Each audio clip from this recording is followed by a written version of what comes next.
The Bears will win against the Texans if, A, they limit turnovers to 1. I'm not telling you got to play. You're going to be a completely clean football team for 17 weeks. That's just not reality.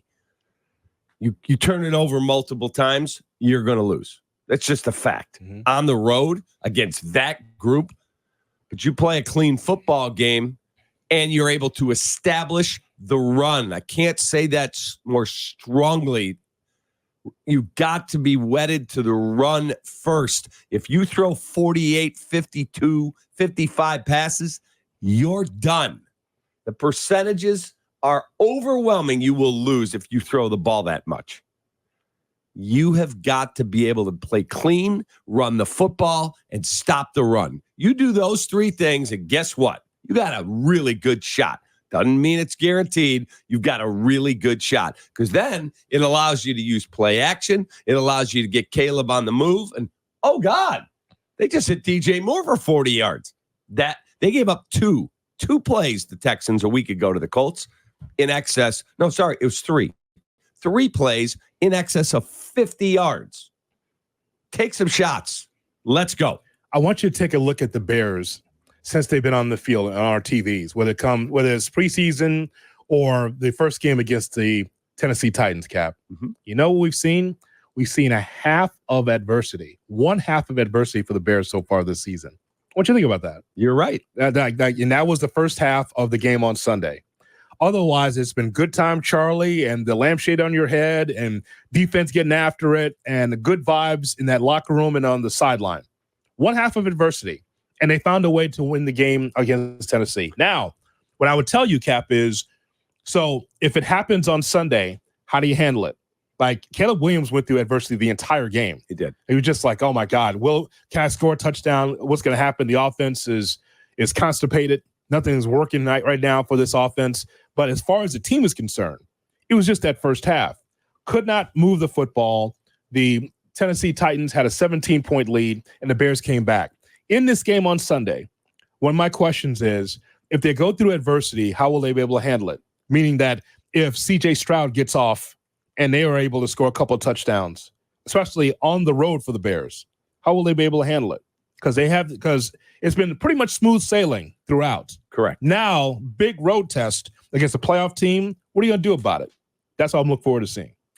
Yeah, the question is, if you win the coin toss, do you take the football and say, we're going to try and drive this thing down, use the run, use play action, maybe take a shot down the field, and, oh, God, we're up 7-0? Or do you say, I want the ball coming out of second half? Because if you don't stop them on the first possession, now you're 7 in the hole. You're like, oh, God, here we go. Now you get stopped, and you're looking at a major deficit. That is an interesting question, how you would handle that. At home to Tennessee, okay, I'm good with that. Take the ball in the second half. This one, I might take it first. I would put my best unit on the field first. That's defense. Yeah.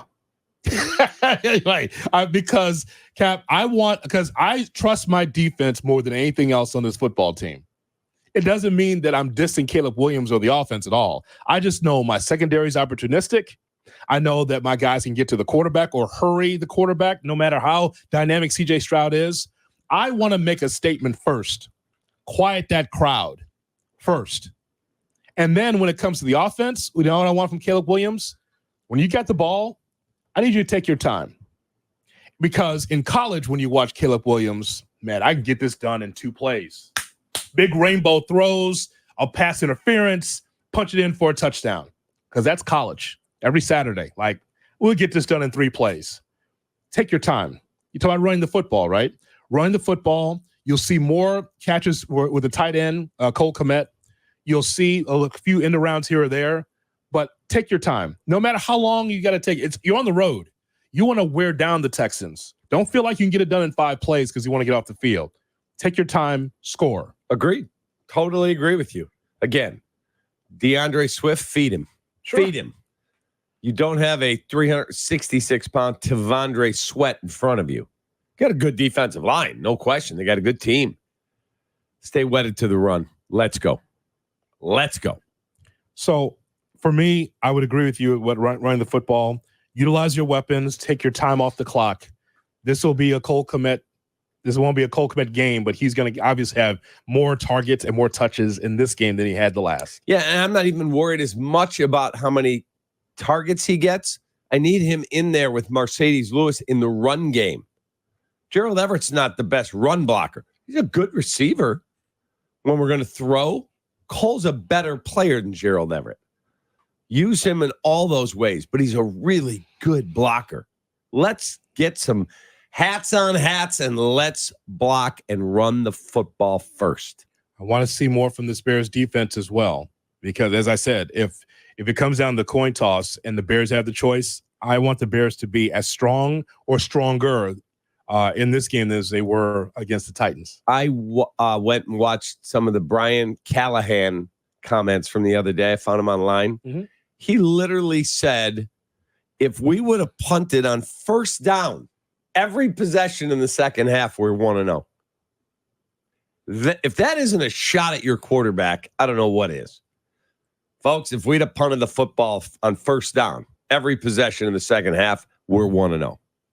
I'm sure that's in Caleb Williams' notes app, because he keeps all the hate there.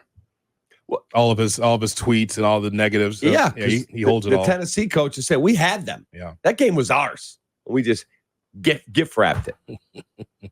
So some thoughts from Shane Waldren, the offensive coordinator for the Bears. We talk about the Bears and the Texans. Our game is a Sunday right here on ESPN 1000. Let's get right to the meat of the matter, Cap.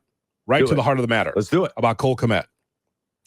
Shane Waldren talks about Kmet's snaps or lack thereof against Tennessee. I would piggyback right off of that, because we know Cole's one of the top tight ends in the league. He does a great job for us. He's done nothing but the right thing ever since I've been around him.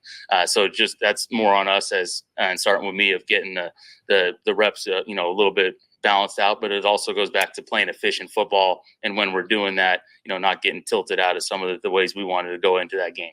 Okay, fair enough. Yep, fair enough. I appreciated his honesty yesterday at the podium.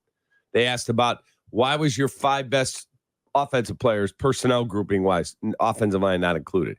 DJ, Cole Kmet, Rome, Keenan Allen, DeAndre Swift. Why are we looking at situations where all 5 guys were only on the field for 10 plays? Yeah, together? I think just in terms of the flow of the game, I think, starting with me, stuff we can do a better job of coaching is getting us into a better rhythm. And I think we can get into some of those games where we were in a little bit of a up and down rhythm throughout the course of the game. Some of the personnel pairings that we were looking to get to didn't really play out the way we were hoping to as far as the course of the game. And there's, it's going to be tough each week, obviously, to have a perfect distribution of everyone's reps right there. But something we looked at and talked about as a staff of how we can do a better job to help our guys and getting that rotation and getting the guys out there together a little bit more often. See, is what I've been saying all along, Cap.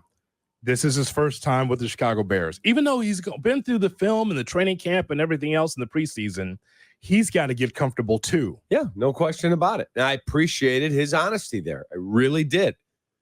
We've talked about it as a staff, and we have got to do a better job and get our personnel grouping right. Thank you. He didn't come out and go, well, it was the flow of the game, and that's how I called it. Next question. Yeah. No, there was no arrogance. It was, here's the deal. Yes. And again, he talks about the staff, but he says it starts with me because he's the head coach of the offense. Correct. So I totally understand. I understood at the time when the game was over. And you look at the box score and look at the amount of targets, and it's like, okay, he's got to get comfortable and understand what he has on the field. He's got to put his best players out there. This game coming up on Sunday, the adjustment will be made. It doesn't mean that he's a boob, though, because we got some of that on Monday and Tuesday as well. It's like the reason why Caleb failed is because the play calling, that's just the lowest hanging fruit in this city, to blame the offensive coordinator when the offense does not work. Everyone has to work together for you to be able to have the production that you want. Correct. We got to stop with this low hanging 4th grade fruit that's out there of saying, well, if they didn't score, it's definitely on the offensive coordinator. It's on the players too. That's correct. The players would tell you that. That is correct. You don't have to continue to coddle the players every time the team underachieves or loses. It's all of it. I'm not telling you Luke Getsy, last year's guy, was great, but everything was his fault. No. When Justin refused to throw the ball when guys were open over the middle, They're all culpable. Both things can be true.